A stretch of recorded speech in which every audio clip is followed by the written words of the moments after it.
चलिए जानते हैं भारत की हर जिला हर क्षेत्र की फटाफट बड़ी खबरों को केवल 5 मिनट में। तो वीडियो को लाइक करके चैनल को सब्सक्राइब जरूर कर दें।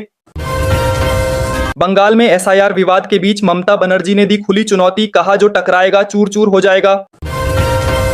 राहुल गांधी ने बड़ा आरोप लगाया कि एसआईआर वोट चोरी को छिपाने की बड़ी व्यवस्था है और कहा कि उनके पास इसके पुख्ता सबूत मौजूद हैं। साथ ही उन्होंने दावा किया कि मतदाता सूची से हजारों नाम हटाकर चुनाव को प्रभावित करने की कोशिश की जा रही है।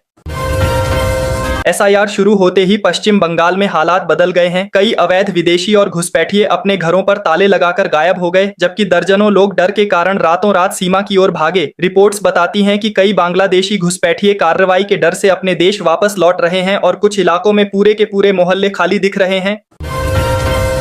एसआईआर विरोध मार्च के दौरान ममता बनर्जी ने चुनाव आयोग पर तीखा हमला बोला और कहा कि भारतीय जनता पार्टी अगर बंगाल में उन्हें छूने की कोशिश करेगी तो वह पूरे देश में हलचल मचा देंगी।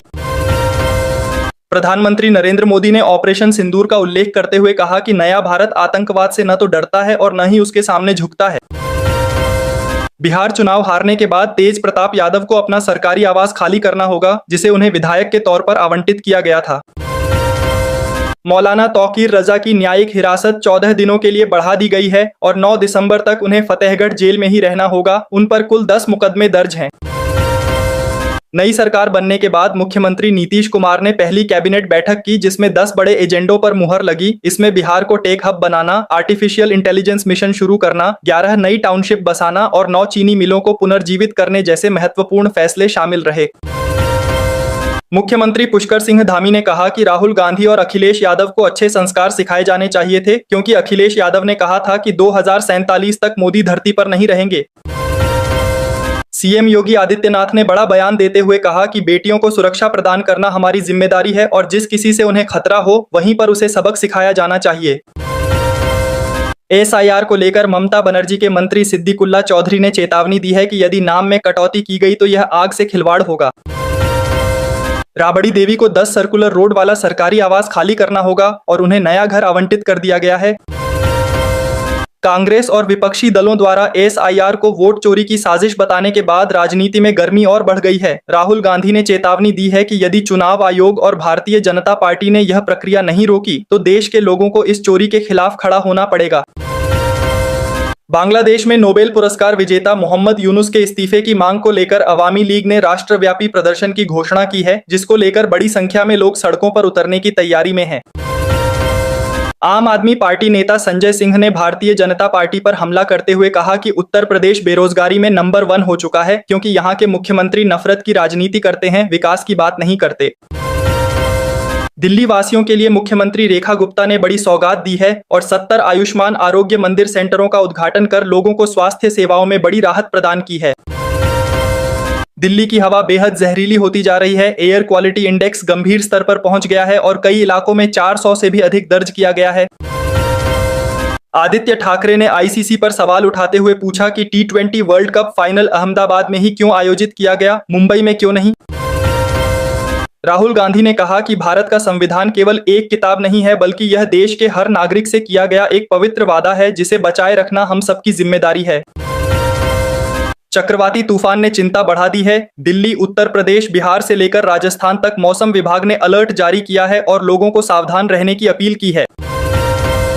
बिहार में नई कैबिनेट के 26 मंत्रियों को सरकारी बंगले आवंटित किए गए हैं, जिनमें से 13 मंत्रियों को नया आवास मिला है। दिल्ली की बिगड़ती हवा को लेकर प्रधानमंत्री कार्यालय सख्त हो गया है और प्रदूषण फैलाने वाले वाहनों पर तुरंत कार्रवाई के निर्देश दिए गए हैं।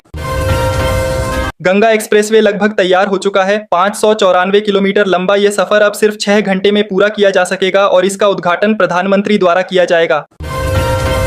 सीईसी ने दावा किया है कि भारतीय अर्थव्यवस्था मार्च 2026 तक $4 ट्रिलियन के पार पहुंच जाएगी। राजस्थान में एसआईआर को लेकर राजनीतिक घमासान अपने चरम पर पहुंच गया है। गोविंद सिंह डोटासरा ने आरोप लगाया है कि एसआईआर के तहत हर विधानसभा क्षेत्र से लगभग 20,000 से 25,000 मतदाताओं को जानबूझकर हटाया जा रहा है, ताकि विपक्ष का वोट बैंक कमजोर कर दिया जाए। आपका राशन कार्ड रद्द हो सकता है, इसलिए निर्धारित तिथि से पहले अपनी ई-केवाईसी पूरी करवा लेना बेहद जरूरी है, अन्यथा आपका लाभ बंद हो सकता है।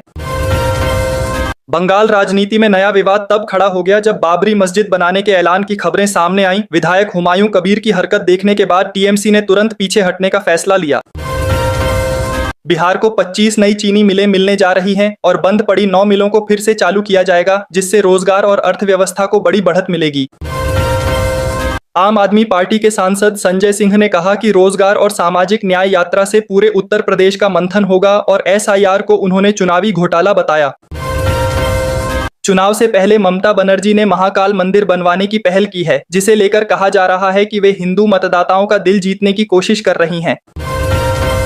गृह मंत्री अमित शाह ने गुरु तेग बहादुर के 350वें शहीदी दिवस पर श्रद्धांजलि अर्पित की और उनके बलिदान को देश की प्रेरणा बताया। राम मंदिर में ध्वजारोहण के बाद प्रधानमंत्री नरेंद्र मोदी ने कहा कि भारत को गुलामी की मानसिकता से पूर्ण रूप से मुक्त करके रहेंगे।